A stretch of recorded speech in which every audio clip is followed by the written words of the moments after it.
Welcome to Solvetic, your channel to always learn technology easily. Below in the description, you will find useful links we used in this video.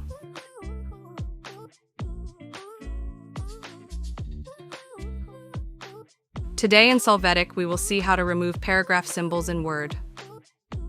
When you open your Word document, you can see the paragraph marks with all the changes processed in the file. To remove this, from the Home menu, click on Show/Hide. You can see the clean text.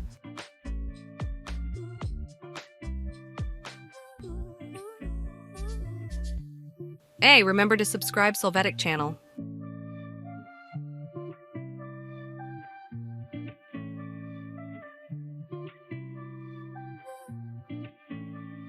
We hope it has been helpful for you. Here are links to watch more videos of your interest and subscribe to the Solvetic channel. Thank you.